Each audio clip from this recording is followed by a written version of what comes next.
videozinho teste aqui que eu vou gravar pro meu parceiro Mamadi do vlog no carro, né? Pra ver se fica estético, pra ver se fica bolado.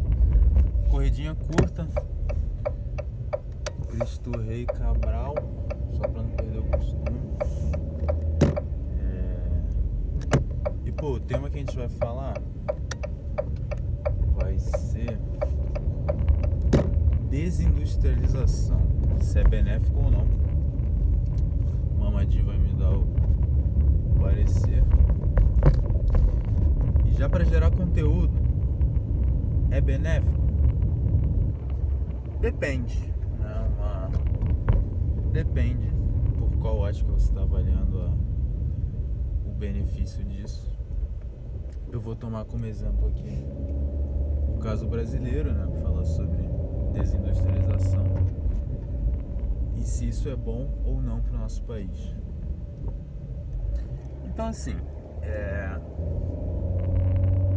hoje nas campanhas políticas a gente ouve muitas pessoas, né, os candidatos falando que o Brasil tem que se reindustrializar e que isso é um ponto-chave assim, da proposta econômica de todos os candidatos, né? A gente ouve isso desde do Bolsonaro até o Lula. Mas assim, a gente não tá mais em 1930, quando era mais, digamos assim, mais fácil para um país se industrializar, né? A gente já está agora em 2022, né? Existem vários outros mercados globais que estão competindo entre si, né? A gente tem um mundo muito mais globalizado. Apesar de que agora eu acredito que a tendência vai ser a gente voltar ali para como era na década de 50 até a década de 90, que o mundo era dividido em blocos, né? Principalmente ali o bloco capitalista, né, liderado pelos Estados Unidos, e o bloco comunista pela União Soviética. Acho que a gente vai acabar de novo partindo para isso, só que agora com uma presença muito mais contundente da China ali, um bloco comunista, digamos, não necessariamente comunista como a gente está acostumado, e um bloco ocidental ali, encabeçado pelos Estados Unidos e pela União Europeia. Agora, o Brasil tem que entender onde ele vai se posicionar. Os países ricos, né, que conseguiram ter frutos da industrialização, colher esses frutos, eles também passam por um processo de desindustrialização.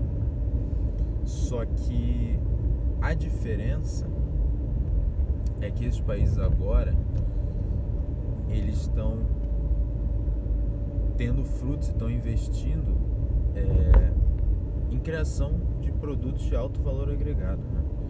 Trabalhando ali na fronteira tecnológica.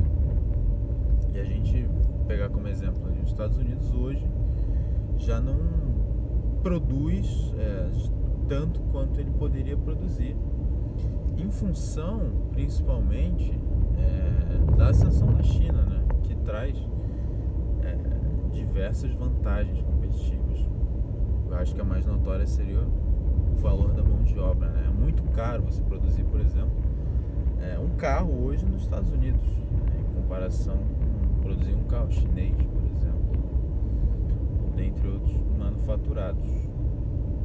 No Brasil, a gente teve um período até bem acentuado de industrialização, né, e principalmente entre Getúlio Vargas e até primeira década de governo militar. O Brasil tinha um parque industrial bom, mas acabava deixando a desejar em alguns aspectos, né? E a gente não conseguiu gerar a riqueza suficiente, né? Gerar o produto suficiente para virar um país rico, né? Óbvio, esses não são os únicos aspectos, mas é importante notar isso aí. Outro ponto importante é que, além de... a gente gerou riqueza, né? Como eu disse, não foi suficiente. Mas também, essa riqueza que a gente gerou, ela não foi distribuída da forma que deveria ter sido. Então a gente tem classes aqui no Brasil que foram muito ajudadas por essa industrialização, que hoje são as classes dominantes, e a gente teve também muitas classes que foram subjugadas, né?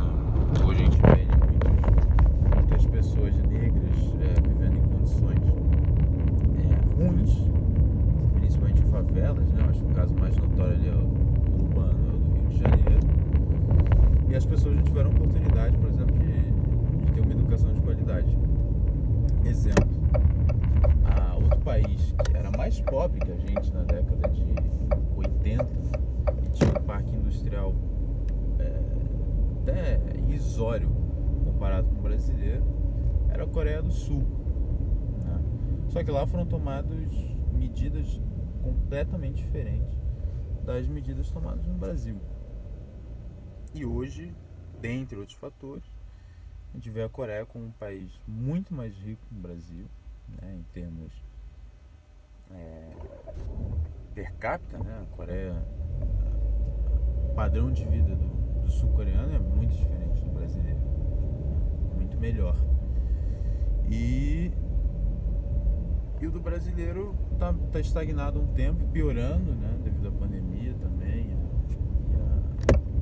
e a má administração que a gente viu agora no governo Bolsonaro.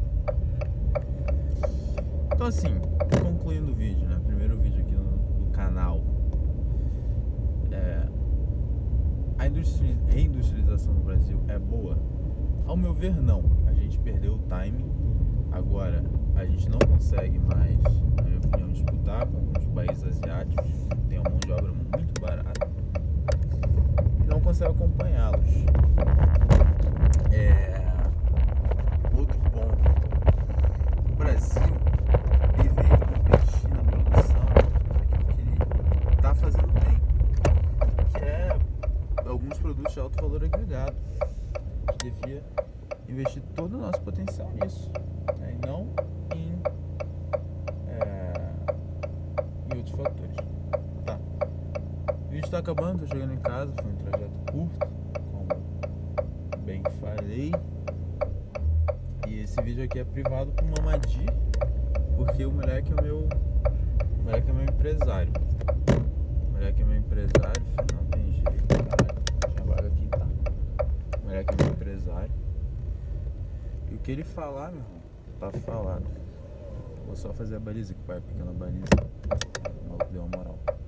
Deu uma moral por completo, por ficar andando não. Com todo respeito, tiver como.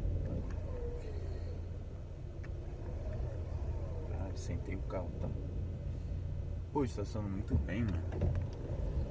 Porra. Ó. Tá maluco.